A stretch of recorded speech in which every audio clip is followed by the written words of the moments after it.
You are listening to Bleed Advertising with me, Ryan Whyte. I'm a freelance graphic designer, and I'm joined, as always, by Jacque Moodley. Sometimes. Well, as sometimes. Yeah. Permanent art director. Always art directing. Always art directing, and also hauling trophies, winning awards. Just, because that's what I am all about. That's my life. Congratulations on your recent trophy haul, Jacque. Fornicate females get awards. Get awards. Okay. That was the clean version. That was a clean version. Okay, cool. Yeah, the radio edit. And let's clarify what these awards were. These were Lurie Awards, which is a local South African award show. Yeah, I mean, also there's some canned stuff in there, which is nice. a local French award show. And then there's also Bookmarks, which is a local digital award show. And then there was also just the approval of my peers and my mother, mostly. That's what I was doing it all for.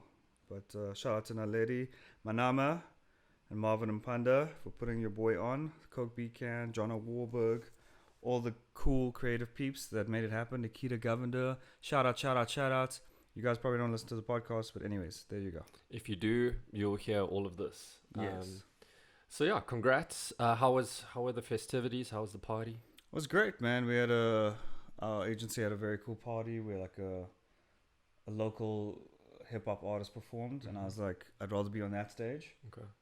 But he had better rhymes, so they just left me in the crowd. But otherwise, that was great. We didn't do well the first night because that was like film and stuff, and I think our thing was inherently digital and user-generated content and things of that nature. So the second night, and sound design, we killed. So shout outs to everybody that helped make it happen. Nice one. Speaking of awards and parties, Yeah. we also had a bit of a party last week with James Lee, editor from ArtClass. Oh, nice segue. Yeah, James Lee, not Asian. Yeah. Unfortunately, no, I'm joking. He's great for not being an Asian. Yeah. He's a Caucasian. Yeah, he's Caucasian. I don't know. Maybe. Know. I mean, you don't want to assume these I don't want to things. know how people identify themselves. Exactly. But if I were to guess, he's from the mountains of Caucasus. Okay, cool. Fair enough. Yeah. Do you like that segue? It was pretty good, right? Yeah, I nailed it. Okay, yeah. Look at you go. We sat down with James Lee from ArtClass, and we had a conversation. It wasn't really a party. I mean, I had a good time. It was a bit of a party. There was a dog involved at some point. Luna the golden-doodle. Luna the golden-doodle. She needs her own show. Yeah. I'd watch that. True. She can just like lick herself, and I'd just watch. Guest appearance, like 5 seconds towards the end. Yeah, but that's what you wait for. You don't bring in Vinnie Jones throughout the whole film. You just bring him at the end for like impact. For impact. Yeah. Okay, so yeah, without any further delay, this is that exact conversation that Jacque and I had with James Lee from ArtClass. Boom. We have our very special guest today from New York, James Lee. Sorry, I don't know what's the New York sound. I was just like, All of it. We take all comers. awesome. James Lee, editor at ArtClass. Thanks so much for joining us on the show. Yeah, man. Yeah, thanks for having me, guys. Now, James, Kate from Impact 24 PR got in touch with us and directed us to your profile on ArtClass. And we had a look at it and we were like, let's check out what caliber of guest we're getting on Bleed. And I was having a look at your stuff and I was like, I'm liking this. Very precise editing. And some of the clients you've worked on. So we've got GoDaddy, ClickUp, and I'm like very tasteful transitions, nice presentation, impeccable timing. And you also worked as a filmographer and editor on the Barack Obama presidential campaign. So correct, the first one, the good one. Yeah, the good one. And worked on some cool brands as well: Adidas, Mercedes-Benz, IBM, ESPN. Jeez.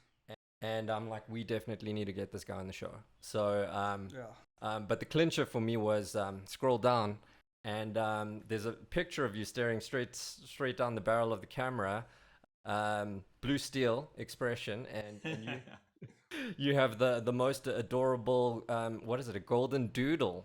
Golden-doodle, where is she? She's hiding right now. Named Luna. Mm-hmm.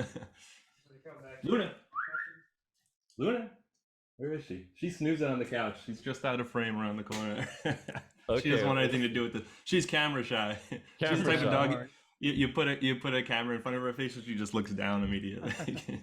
Awesome, awesome. Yeah, so that for me was the clinch. I was like, The okay, dog did it, yeah. if we weren't convinced already, this is really sealed it. So yeah, I mean, a friend of mine, Alex and I, we go walking in the park probably once a week. Why don't we go walking in the park? I mean, you're welcome to join us anytime. My holistic healer says it's good for grounding and getting in touch with nature and helping with anxiety. Okay. But the cool thing is, after we did that a few times, we were like, there's so many dogs here at this park. Yeah. And now I think I go for the express purpose of just hanging out with dogs. Yeah. And it's gotten to the point where like we almost know the dogs by name. And it's getting to a level where it's like maybe a bit creepy. Yeah, I was gonna say, it's kind of like going to like hanging out at kindergarten, but you don't have any kids that go there. It's like No, I totally get it because I've lived in New York since 2003, and I've only had this dog for 3 years and always been a dog person. So when you live in you have a tiny apartments when you first live in the city, you can't have a dog. But yeah, I would definitely just go to the dog park, hang out by the dog run, and just watch the other dogs. Like that is like everyone in New York who has a dog understands this is a dog for everyone to enjoy when you go out. Oh, okay. So this is a normal thing then, just hanging. Yep. Oh yeah, for sure. I just like hanging out at like schools and primary schools, and then I had a kid, and I was like, nah, I can do it legitimately without getting like worried looks from parents. So I get it, I think. Without getting like a record against Exactly. you. Yeah. Okay. No, I stay 6 feet away or whatever it is. So yeah, I was wondering if you could just tell us a bit about yourself in terms of your everyday kind of working life. You in Luna, do you work remotely? Do you go into the office? Yeah, right now it's mostly remote. We still so art class where I work, we have Sorry, one second. we have a LA office, a Kansas City office, and then we have a presence in New York, but we haven't got the office in New York yet. We've had an office in New York, but our lease was up just when the lockdown was starting. So we were like, all right, let's not resign, save a little money on that overhead, which turned out to be a great thing because then right after we made that decision, everywhere shut down. So it was like, no need to worry about that.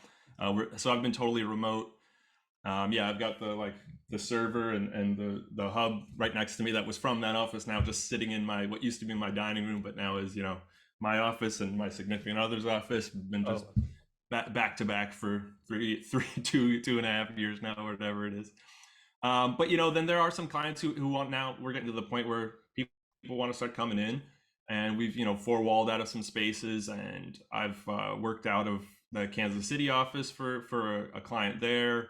In November, I'm going to be out in LA working with a client who wants to be in person there and use their space there. So yeah, it's starting to get back into the office, at least partially. I think across the post industry, at least, it's everyone's kind of been like, well, we can do this from home. I'm gonna be doing it from home as much as I can. Exactly. Yeah. But there's nothing beats the in-person client sitting on the couch watching me do my thing, being like, can you just move that over 3 frames? There we don't need three rounds of emails going back and forth to achieve that if you're just sitting in the room. So do they now sit on your actual couch at home and yeah. See, again, New York City apartment's too small. The couch is way over there, but but also the Zooms. There's Evercast, which is like a digital edit studio room, and then also I really have been, my preference has been using Zoom, and there's just a plugin called NDI, which is just sends the feed, which you would send to a monitor, straight into the video feed of the Zoom, and I have like zero latency. It's just like pretty spot on for clients. I haven't had any complaints with that, and which has been a huge game changer once we started doing remote stuff. Definitely check that out. I haven't heard of it, but yeah, obviously I do a lot of post-production stuff as well. We haven't used that. We use like Frame.io and stuff. I know we're getting into like all the technical stuff, but that sounds much better because there's always latency issues of Microsoft Teams and those things. But I think that sounds like a much better I'll send you guys some links after. Yeah, Hey, please. thanks. That would be super helpful. Appreciate it. For sure. When did you decide or figure out that you were like quotes unquote a creative person? Because I think there's this misconception that, you know, if you're a creative guy or a creative person, that you need to fit a certain mold. You know, you need to have like cool haircuts and you know, drink cortados or whatever it is now. You Like, love a good cortado. I love a good cortado, but so that's the first question. Like, when did you you know, as you were growing up, figure out, hey, I don't want to be an accountant or whatever the story is? I mean, I think for me it was more I was told to, because I was the class clown and the cut up and the troublemaker, and I had a lot of people trying to push me, like, why don't you funnel that energy into into some creative pursuit instead of, you know, acting up in class and making a scene and stuff like that. So I think that's, you know, having some good you know, good parents and good teachers who are just like, this isn't a problem, this just needs to be channeled Nice. into something constructive. Were you a class clown as well? I mean, I wasn't a class clown per se. Like, I think I was the person who always had the after comments. So there would be other class clowns, and then I would always just... Yeah, I'd say that's what I mean by that. It is like the snarky comment to what the teacher just said. Because if you're just the class clown, then you're just in detention. But the teachers would always want to be like, well, let's channel this to something more constructive. That's cool. That's cool. So, so what was your medium of choice, like as a kid? Were you into drawing or music?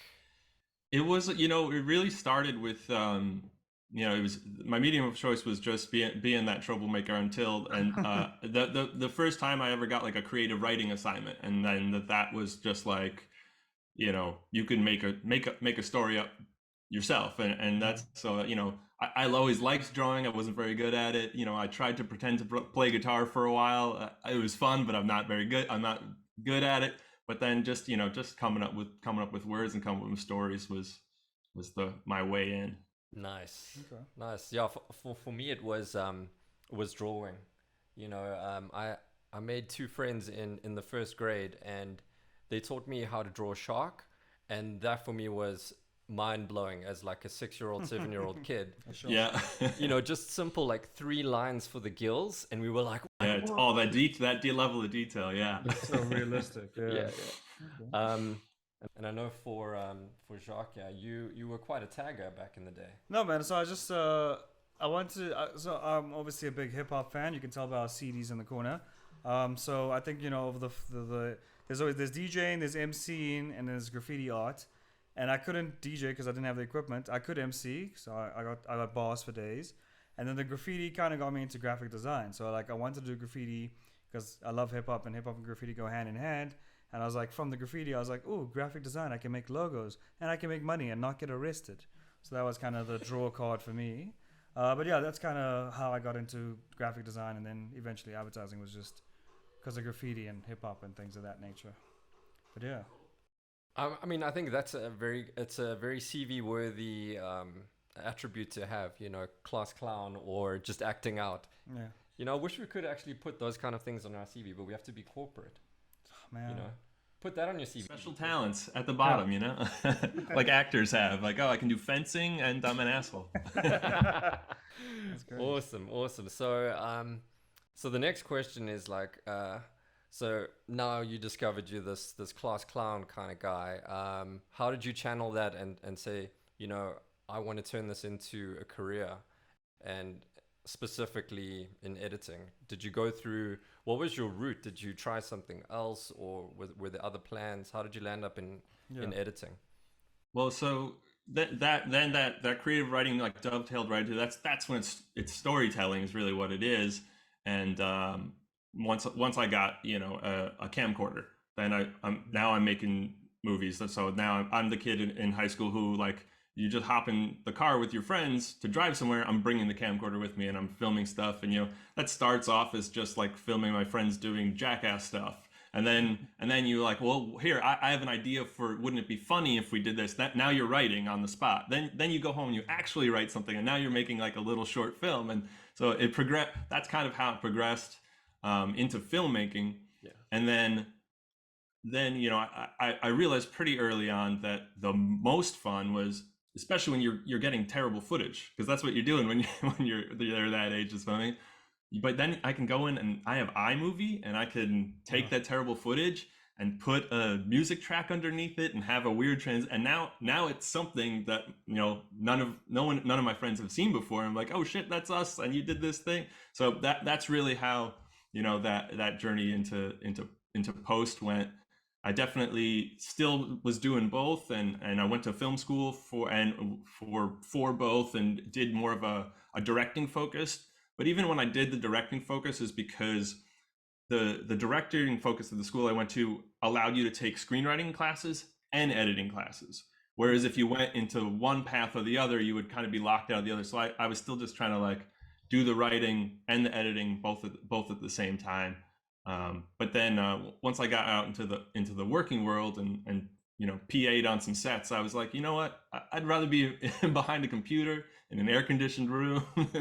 That's more my style. Okay, cool. And then so do you still pursue like making films on the side, like almost like a, or at least the writing aspect? Yeah, the writing aspect. Yeah. Definitely not as much as I used to, unfortunately, and that's kind of the way it goes sometimes. Still do with I have a lot of friends in bands, and I do help them make their music videos, and have directed a bunch of music videos. But yeah, it's been a while since I put paper to pen on my own thing that was its own thing. But maybe that's something to pick up again. Yeah, I think with the studying thing, I think you decide. I mean, I just want to find out from you, like you kind of early on decided, cool, I like editing, I'm making movies with my friends, or I'm doing iMovie projects. I'm definitely going to go study this further. Or was it just kind of like everyone just saw you, recognize your talent, and were like, you definitely need to do this? Like, were you persuaded to do it? Did you have this like inner urge to do it? Or like everyone around you was like, you should probably do that, and that's what you did? I think it was more, I had good support around me, but it was definitely my thing, whereas once I found out, at a pretty early age, even before I had a camera, I was like, the reason I got the camera is because I was like, what is, when it said directed by at the end of the movie, I was like, what is that? What is that? Who is that? What do they do? Like, and having that explained to me, I'm like, all right, how do you do that? Oh, you go to film school? I was like, all right, that's so. It was sort of made up in my mind, and that's, and I wasn't, I was a really solid B student. I was just wasn't interested in anything else.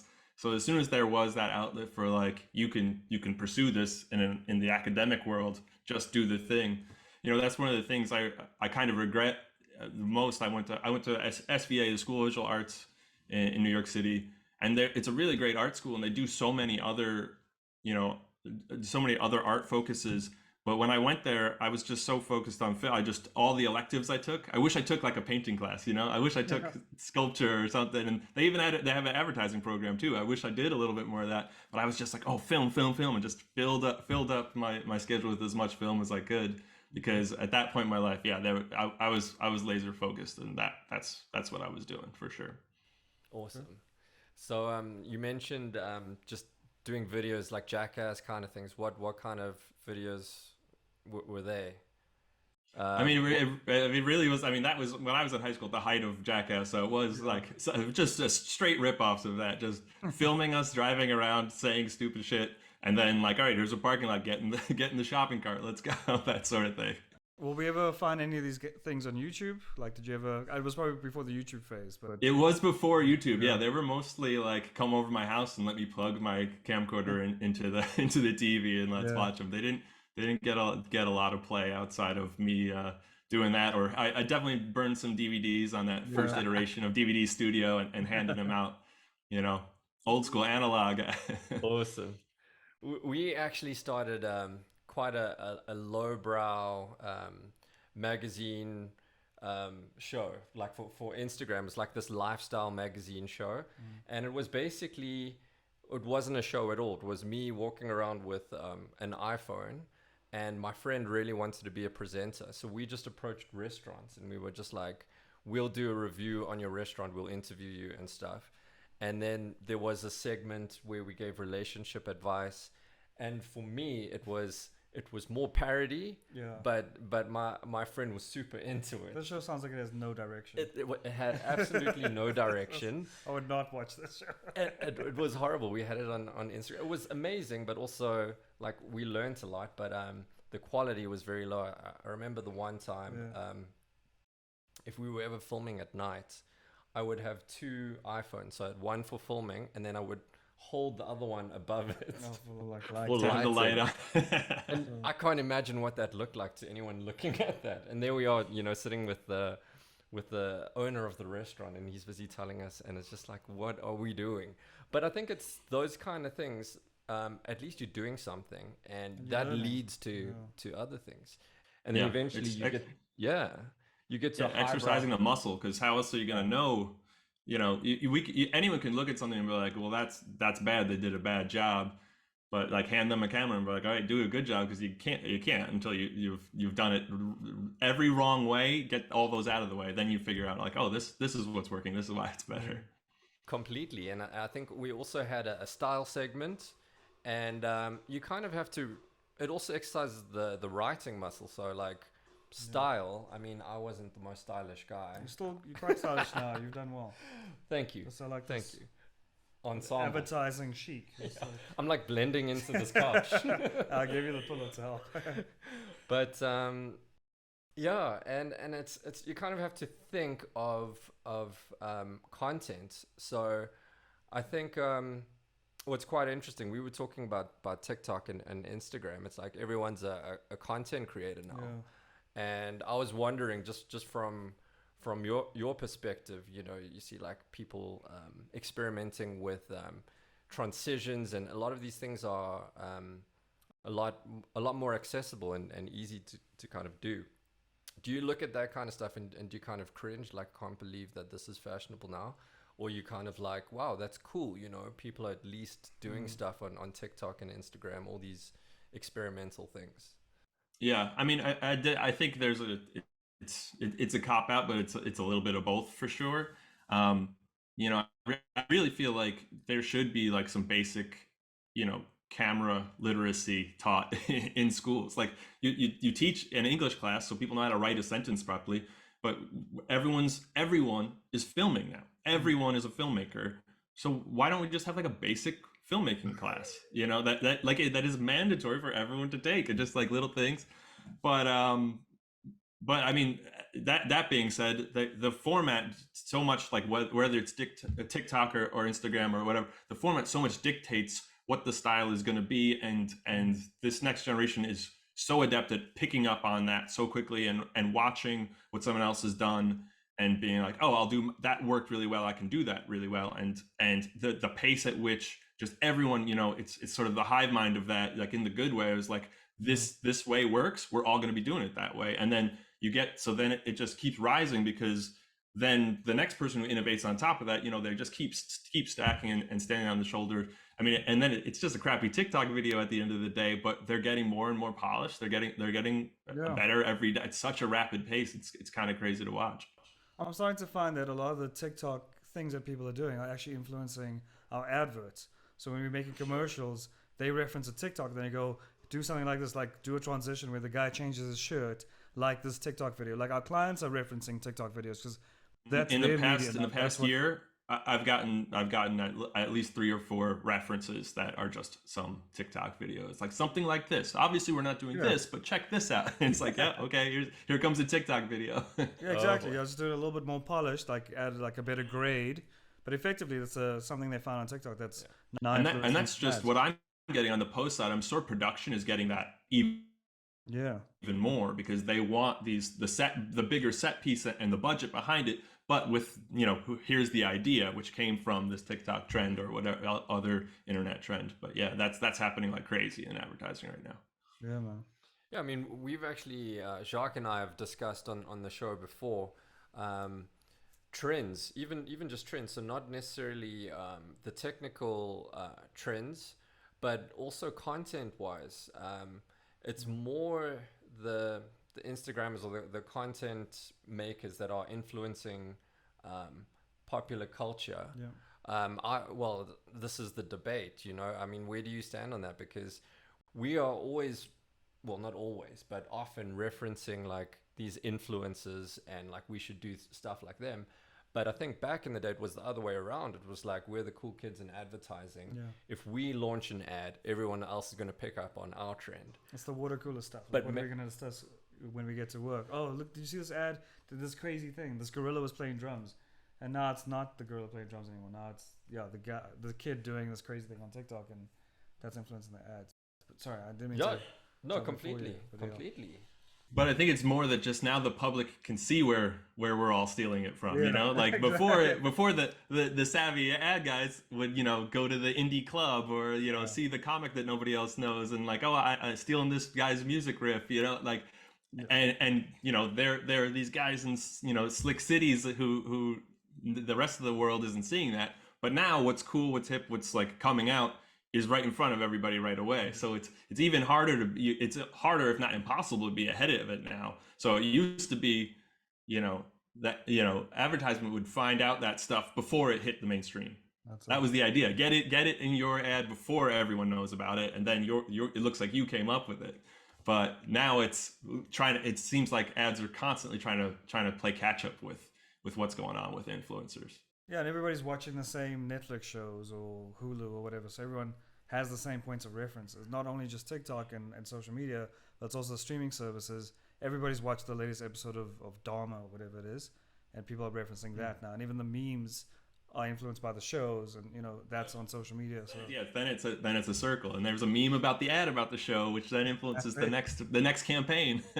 it's crazy, man. Yeah, and that brings up another question: is the longevity of these ideas or trends, I feel, are just very short now. It's kind of like, how hot is a trend? How long will it stay hot? It kind of goes cold. You never know how long a trend is going to last. And I think just the turnaround time on trends, it's like, it's exhausting to try and keep up with this, you know? Yeah, because then you spend all that time, you're working on the campaign, you're getting a production company involved and having their creatives come in and figure out how we're going to board this, how we're going to shoot this.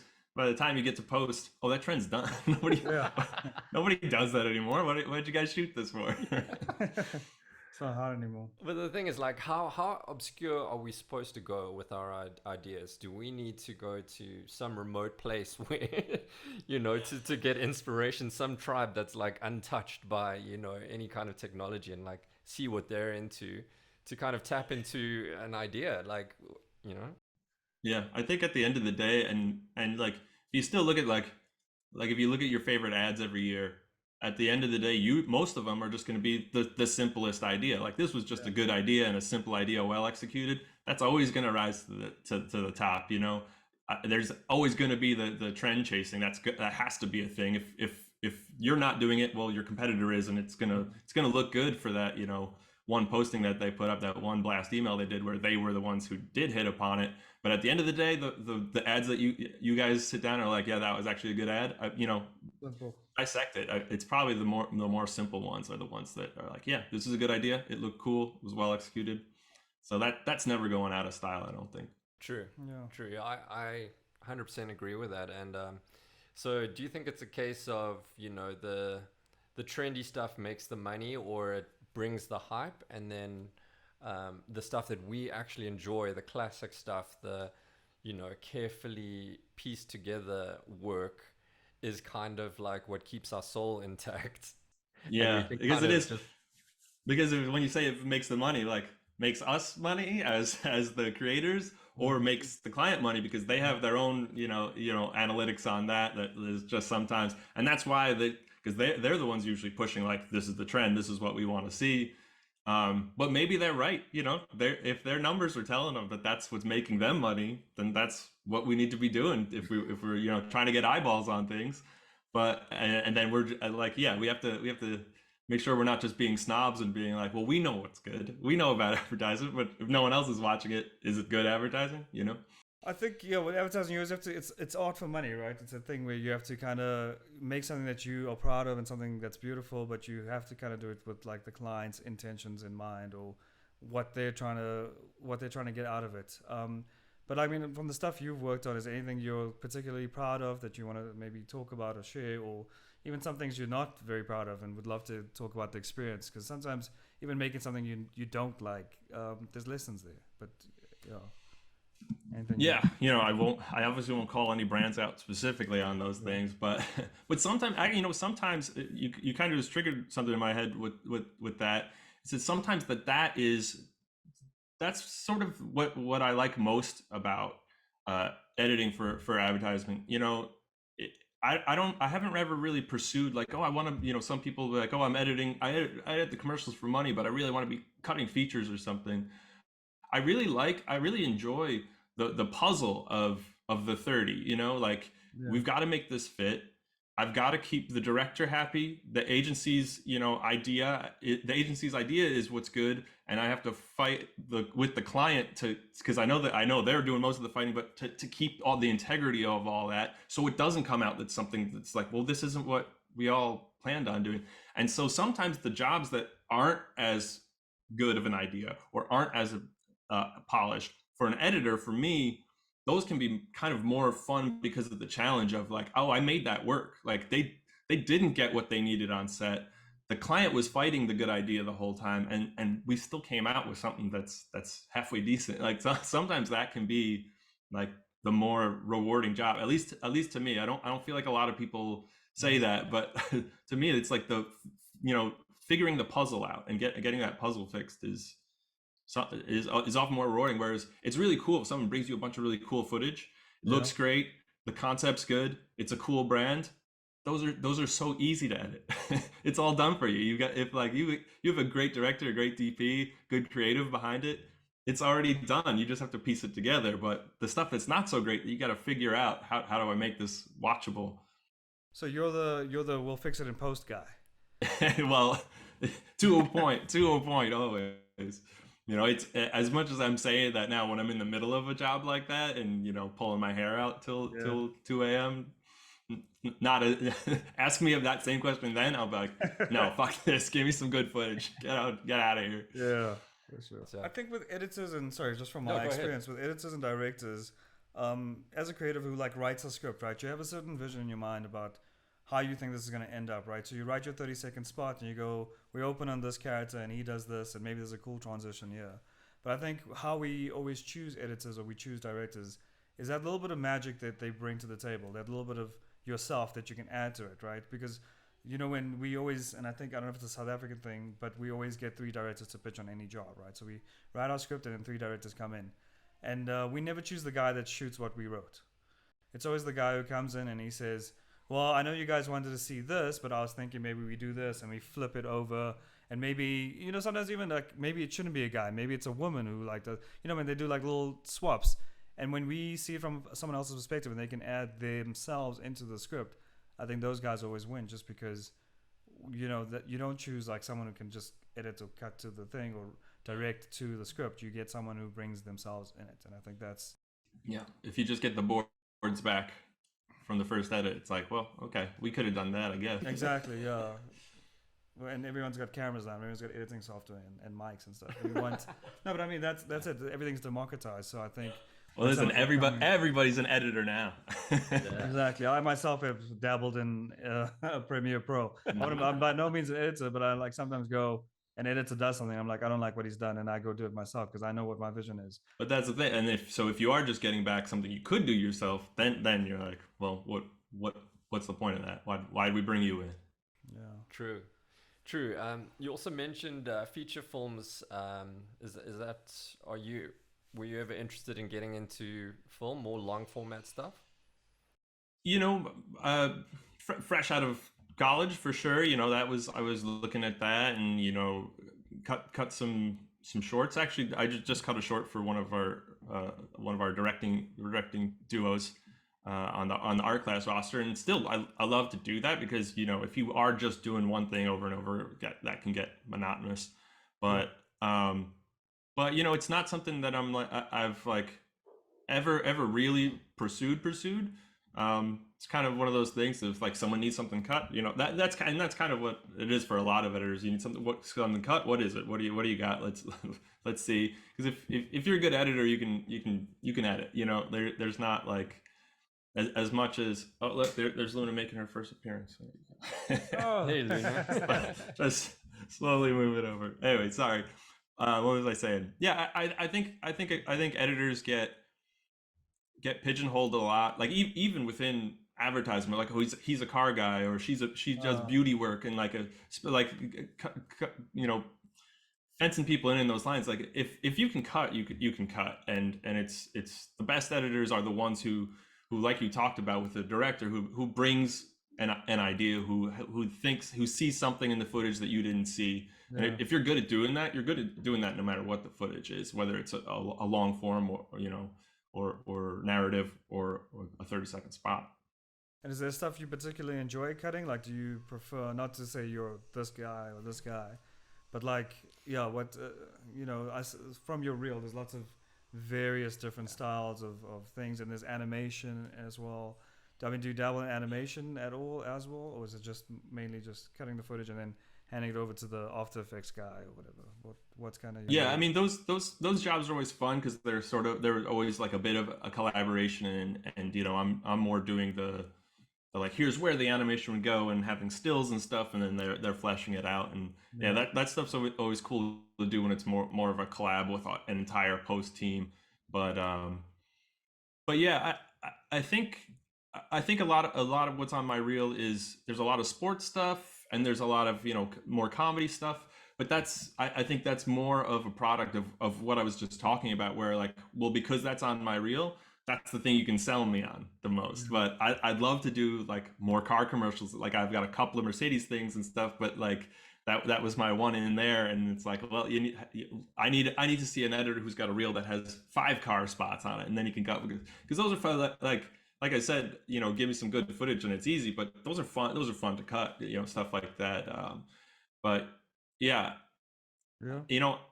I wouldn't say there's one like, so right now I'm looking for, I'd love to be doing like a car commercial, or a really polished Nike spot. That stuff looks great. I'd love to do that stuff, but if I was just doing that all the time, then I'd be like, well, I really love some comedy dialogue. That's well, I haven't done that in a while, so I just don't want to get fenced in. I want something different all the time, and that's part of the reason. Another reason why I like advertisement is I'm working on this week. Next week, it's something completely different, and that freedom to just not be, and like, if you were doing a feature, you're going to be in the edit on this one 2-hour thing for the next 8 months. That's it. Yeah. Better half of a year, definitely. Yeah, it kind of keeps you on your toes and keeps things fresh as well. Keep you engaged. Okay. So yeah, that was actually quite a long section for the second question. We kind of went on tangents, but so our third question, our final question that we have, is that our industry is known for like quite eccentric people, like out there. I mean, you mentioned before troublemaker kind of people. So what's the craziest thing that's either happened, at a party or in your industry? I mean, you obviously don't need to name any names, but you need to get paid and have a job next week. So. Yeah, right. I'm trying to think. I wish you guys sent me this. I could have come up with some good ones, but on the spot, I'm not 100% what I should say and shouldn't. I would say request. Yeah, sorry. Definitely. There's definitely been. I feel like, I don't know if you guys have noticed the same. I feel like things have. I mean, COVID obviously has been part of that, but things have definitely chilled out. I just feel like in my younger days, first coming up in the industry, that's when I saw some wild stuff, because that was also, I feel like, the changing of the guard, when that type of person in our industry was sort of on their way out, and I think maybe the Me Too movement pushed that along a little bit too, got some of those guys out of there. But I definitely saw some of them at their height before that all happened. Any ridiculous client requests? We had a graphic designer once, well, his tattoo artist, graphic designer on the show once, and he was asked by a client. The billboard was done. They had shot the burger, I think it was, and after they had like done the artwork, the client was like, "Oh, can we just turn the burger around?" As if there was more burger in the still photography. So any like wild like editing requests that you've got? Sure. I mean, in post, that's like a daily thing. I remember when it's not quite the same as that, but I remember one we were working on. Must have been 2000. It must have been 2012 because it was an Olympics thing. I won't say the brand, but the idea was they were releasing their product in it's all gold because it's the Olympics. And so we're doing our gold version because we're the official blank of the Olympics. Yeah.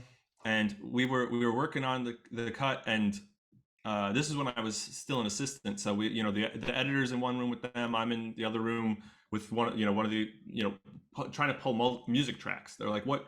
And they were like, so 2012. So like height of Kanye, that's after Dark Twisted Fantasy, but like he's still at full strength at that point. And they kept referencing Kanye, like obviously we can't do Kanye, but we need something fresh right now, that sort of thing. We need this, like it does. And because the first round of stuff we pulled was more like playing on that it's going to be gold, or playing on that it's like you're going to be the champion, and they're like, you don't need to be so literal, like we just need something very cool. So it's like, hey, find in 2012, find a Kanye track that isn't Kanye. Great, yeah, that's easy to do. But this went on, we literally for like days, and we were there. It was one of those like 2 a.m. nights, and the lead, the ECD comes into the room where I'm sitting with one of his creative underlings, and he says, "Stop looking, we got it. Don't worry, we found it." And it's like, okay, all right, you're the geniuses found it. And what they came up with was that Jurassic 5 song, "Still Golden." So a super old hip hop song that is super literal about being golden. The things you told us not to do, that we have been spinning our wheels for days on. And then with the attitude of like, you guys are worthless. You couldn't have found this. We got it. I was like, okay, bud. Great job. Classic ECD. Yeah. Send you on a wild goose chase, and then be like, here's the wild goose. Yeah, and save the day. And he's holding a chicken. Yeah, he's holding a chicken. Exactly. Fair enough. Exactly. Is there anything you want to plug? Any websites or projects that you're working on, or? Yeah, I mean, I'm a company man when it comes down to it. So I really think art classes. I've been at art class for 4 years now, and when they started, they started a couple of months before I even came on. I was the first post hire in the whole place, and now the post department. Kansas City is essentially our entire post department. Is we've got 15 people staff there now, and we've got people in New York and LA. So it's been crazy to watch it grow, and it's growing like crazy, and it's a fun thing to watch, and it's a bunch of cool creative people who are doing some really good work. And without what I love about it is it's I think a lot of companies say that it's like the no assholes policy, but I feel like our class is really doing it, and it's like it's like when we do have to work hard, when you do have to do the 2 a.m. thing, like we get it, that's what's happening. But I feel like a lot of other places that are trying to hold up appearances are doing forcing everybody to do the 2 a.m. thing because it looks, hey, look at this cool work that we're doing, that we have to be killing ourselves like this. It's like, do we have to be? Do we really all need to be here right now, or can we go home? Oh, we can go home. Great. Is the work still good? Yes, it is. Are we doing it for the appearance of something, or is everybody like trying to make their thing good? And I feel like we from the directors, to the post team, to everybody in between. I feel like we're doing that a lot, and there's come check out art class. We're doing some cool stuff over there. Will do, man. And you guys obviously open to working with people from other countries, maybe other brands. So definitely. I mean, like that's why we joke that we're tri-coastal since we have Kansas City. Yeah. The landlocked. But yeah, I mean, like that's the other thing that's kind of cool. I shouldn't say cool about COVID. That's the other thing. But like the cool from the working home system, like you figure it out. Like yeah, we just did some jobs with a team in London too. So like that happened. You know, it works. You know, you figure out the time that you're going to do it, or you know, I'm posting and I'm waking up to notes anyway. You know, that's what I would be. It's actually sometimes works a little bit better if the time zones line up in a certain way, because if I'm on the same time zone and I don't get you a posting until end of day, well, you're not going to, unless you know, you want to go out and have dinner and have a nice time that night, you're not going to look at it until the morning. And then you're going to get me notes. You're going to get your team together and get me notes by noon. Whereas if I post it and you're in a time zone that's further ahead or further behind, I'm going to wake up to those notes and I can start editing while you're still sleeping. So it's actually in some weird ways sometimes works better when it's international, which is, I mean, I think we're just seeing the tip of the iceberg about how that sort of workflow is changing and going to remain that way. We're not going back. Yeah, we're seeing there's so many things so many efficiencies that have been discovered through this kind of workflow that I think we're going to see more and more of. Yeah, man, we locked down and then opened up, which I think is a cool thing. Yeah, so I'm happy about it. From your side? Yeah, from my side, I mean, I love working from home. Yeah. And remotely. I think, I mean, unfortunate circumstances to get us to this point, but I mean, it's cool that people have realized that this is something that can happen now. I mean, yeah, I worked at home for like 2.5 years, and it's been the most successful year of my career, like awards-wise. Yeah, I get so much more done. From my couch, and my kids playing games, and I'm like winning, like, we're doing like award-winning work, and it's all from the comfort of my couch. And like, you know, a lot of times like creatives don't get treated like adults, but like give us a little bit of autonomy and let us go, and we'll bring back the results, because everybody's on the same team. Everybody wants to get the results. Everyone wants to do great work. Just trust us. And I think COVID's proved that you can trust the crazy creatives to run around but still produce, and that's the best thing. And we can do it with our dogs. Exactly. Sweet, man. Awesome, James. So I just want to say, thanks for coming on the show. It's been a pleasure having you on. James Lee, editor from ArtClass, for joining us on the Bleed Advertising podcast. It's been a pleasure. Thanks for having me, guys. Yeah. Awesome, man. Thank you. And also another thanks to Elizabeth and Kate from Impact 24 PR. Or is it Elizabeth and Kate and Luna. Yeah, and a big shout out to Luna. Big shout out to Luna. Over here. There she is. Come here. She knew. She's like, that's my time to shine. I'm ready. What are you doing? No, she's not taking the bait. Well, she made it right at the end. So thanks so much, man. Thanks a we're lot. gonna stop recording and we can just chat, carry on Cool. chatting for like another. It's 15. here, my thing. Awesome. So that was our conversation we had with James Lee from ArtClass. How did you think it went? It's cool, man. I think the thing I learned about it is that even though I think it's our first like international interview, the problems and the characters remain the same. You still get that like obnoxious ECD comes in and saves the day. You still get the random client requests and work until 2 a.m. You think in America their like labor laws are a bit better. They're not. I think they're worse. Whereas in South Africa we always assume this is how, you know, it must be just for us. But everyone goes through the same stuff, man. That's what I picked out from there. And James is just a cool dude with a cool dog. Yeah. Well, I mean, it must have went well because, I mean, you did offer your home up to him. Yeah. You know, this couch is available actually to anyone, any of our viewers, subscribers. You want to come and crash on this couch? You know, real authentic Bleed episode couch. Yeah. You're welcome to. We charge premium rates. Yeah. You know, we Airbnb just this particular. You can live in the studio. Also recently slept on by a person. By anyone. By me. Yeah, and you look how long he is. So it's comfortable. It's in a prime location, just next to a noisy school with lots of kids running around. If that's your sort of thing, come through. So the other thing we spoke about was class clowns, right? Yeah. You opened up the question to me and James, and me just showing my hosting skills. I did not open the question to you. Yes. So I thought now's your time. Was I a class clown? Yeah. No, but I knew how to do a joke. Okay. I figured out a joke a long time ago, like the misdirect and like the pun. I was like, okay, well, this word sounds like this word, so if I say this word, it maybe makes you think of this thing and this thing. All the, what do you call those things? Homophones. Homophones or homonyms. I never know what the difference. I know homophone means they sound the same. Yeah. And homonym means they have the same different meanings. Yes. They both sound the same, but one has the same meaning and one has different meanings. That's the difference. But then aren't all homophones homonyms? Because sail and sail mean different things, but they're not spelled the same. True. But True. you could have a sail on t-shirts and you can sail away. So that is a homonym.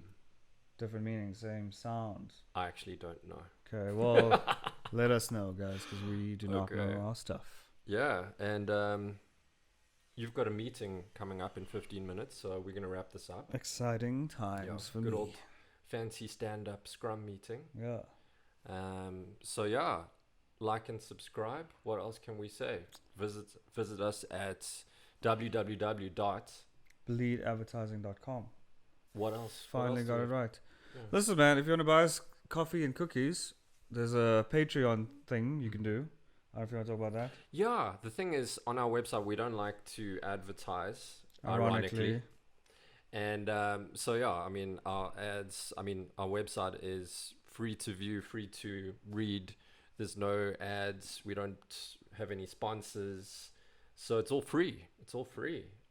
Except Nugatelli. Yeah, I mean, if you do want to keep us going by, $1 a month on Patreon, that'll go a long way to funding our designer coffee habit. And also, like, James's dog's treats. When he comes. Yeah, Luna's treats. Yeah, we need to buy Luna treats. So, treats for Luna. If you like dogs and feel lukewarm about this podcast, think about subscribing to Patreon. Yeah. So far, we have 0 subscribers. Yeah, but we're working towards it. In fact, I think I'll subscribe today. Okay, cool. I'll subscribe as well. Cool. We'll just buy each other coffee. We got to drink our own Kool-Aid, bro.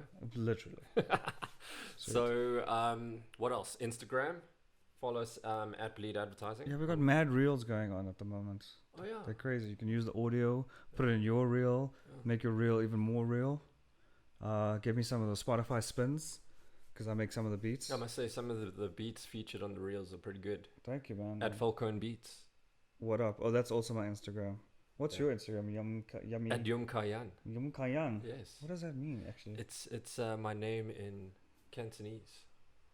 Oh, is it where your people are from? Yeah, it's the lineage. Oh, I thought you were a Mandarin. You gave me a Mandarin vibe. It's just your orange complexion. Yeah. Hey. There's possibly a bit of Mandarin in there. It's like a fruit cocktail. Sweet. All right, so yeah, that's Bleed Advertising. Join us again on the next episode. I'm Ryan Whyte, freelance graphic designer, joined by, as always, Jacque Moodley, permanent art director and also award-winning art director. Oh, thanks, man. Asterisk. Now I have to put an asterisk on my name. You know when you like get an Academy Award nominee, it's like Academy Award nominee Jack Nicholson. That's me now for the rest of my life. On your LinkedIn profile. Lurie's Award Grand Prix winning art director. Jacque Moodley. Also. Breh. Okay, we out. Right. Okay, cool.